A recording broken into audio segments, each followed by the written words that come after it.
আসসালামু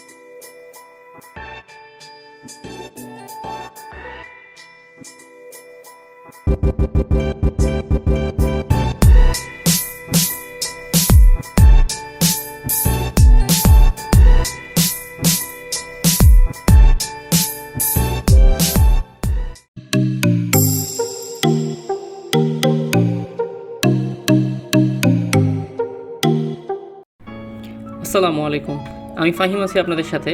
আজকে নিয়ে হাজির হলাম Lenovo XT90 একটি শর্ট রিভিউ নিয়ে। আপনাদের মধ্যে যাদের বাজেট 1000 টাকার আশেপাশে তাদের জন্য এই রিভিউটি দেখার অনুরোধ রইল। চলুন তাহলে জেনে নেওয়া যাক এই প্রোডাক্টের কী প্রস এবং কী কনস রয়েছে। বক্সটা দিকে খেয়াল করলে আমরা দেখতে পারবো এবারের বক্সটি একটু প্রিমিয়াম করা হয়েছে, কারণ আমরা Lenovoর LP1 কিংবা LP1S এর বক্সের দিকে যদি লক্ষ্য করি সেটা সিম্পল একটা কার্ডবোর্ডের বক্স ছিল, বাট এবারের বক্সের প্যাকেজিংটা কিছুটা প্রিমিয়াম।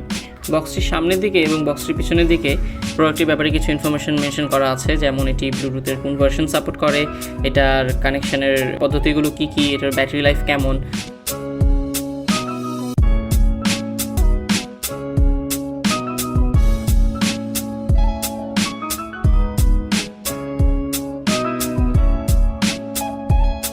বক্সটি খোলার পরই আমরা লক্ষ্য করতে পারবো এখানে দুটি কম্পার্টমেন্ট রয়েছে, একটিতে রয়েছে এর অ্যাক্সেসরিজ এবং একটিতে রয়েছে হেডফোনটি।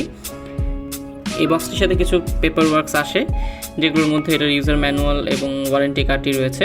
যদিও এগুলো অধিকাংশই চাইনিজে লেখা, তাই এগুলো আমাদের কোনো কাজে আসবে না।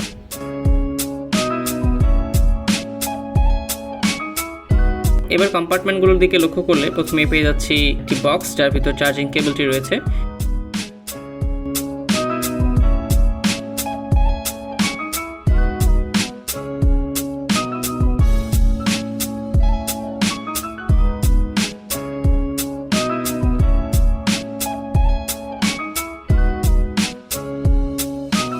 এর সাথে কিছু এক্সট্রা ইয়ার টিপস দিয়ে দেওয়া হয়েছে, আপনার যেটা কমফোর্ট ফিল হয় সেটা আপনি ইউজ করতে পারবেন। এবার আমরা চলে যাই সরাসরি হেডফোনটিতে। হেডফোনটিতে একটি সফট প্লাস্টিকের কাভার দিয়ে র্যাপ করা ছিল এবং এর প্লাস্টিকের কোয়ালিটি অ্যাভারেজ, এটি অত্যন্ত ভালো মানেরও না, তবে আমার কাছে কিছুটা চিপ ফিল হয়েছে, বিশেষ করে এর হিঞ্জটি। তবে হেডফোনগুলোর কোয়ালিটি খুব ভালো ছিল, যেমন হচ্ছে আপনার কানের মধ্যে এগুলো খুব ভালো মতোই ফিট হবে।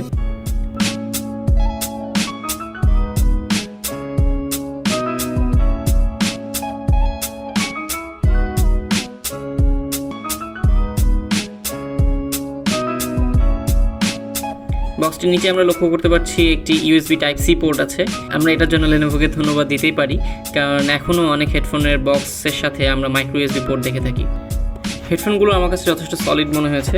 এটাতে যে প্লাস্টিকটি ব্যবহার করা হয়েছে সেটা মোটামুটি প্রিমিয়াম সেগমেন্টের প্লাস্টিক ফিল হয়েছে আমার কাছে। এখানে ব্যবহৃত ইয়ার টিপসটি যথেষ্ট ভালো এবং এটি খুব ভালো মতো আপনার পুরো ইয়ার হোলকে ব্লক করে, যার কারণে আপনি সাউন্ড কোয়ালিটি খুব ভালো পান। এবং Lenovo কম বাজেটে খুব ভালো মানের সাউন্ড প্রোভাইড করার জন্য অলরেডি ওয়েল নোন। কম দামি ইয়ারবাডসগুলোতে আমরা অনেক সময় দেখে থাকি যে এর যে অ্যালার্ট লাইটটি আছে সেটা অনেকটা ফ্ল্যাশি হয়ে থাকে এবং এটা যখন লাইট আপ হয় তখন অনেক দূর থেকে বোঝা যায়। Lenovoর ক্ষেত্রে আমার এই জিনিসটা একটু ফিল হয়েছে যে এই লাইটটি একটু বেশি ফ্ল্যাশি, আর এর যে জায়গাটিতে লাইটটি জ্বলতেছে আপনারা দেখতে পাচ্ছিলেন, ঠিক সে জায়গায় টাচ করলে সেখানকে কিছু টাচ ফাংশন আছে সেটি সাপোর্ট করে। এবং এর বক্সের দিকে যদি খেয়াল করি, এর বক্সের যে হিঞ্জটি সেটার মেকানিজমটা আমার কাছে কিছুটা চিপ ফিল হয়েছে এবং মনে হচ্ছিল কেন জানি এটাকে হাত দিয়ে একটু জোরে প্রেস করলে এটা ভেঙে যেতে পারে।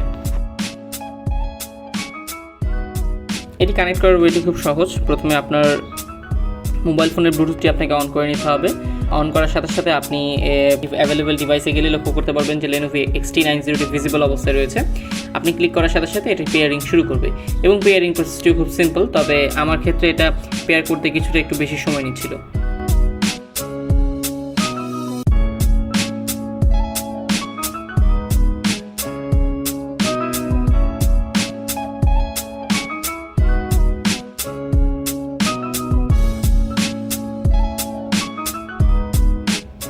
সাউন্ড কোয়ালিটির কথা যদি বলে থাকি, 1000 টাকার বাজেট সেগমেন্টে Lenovo XT90 যা অফার করছে তা ভালো।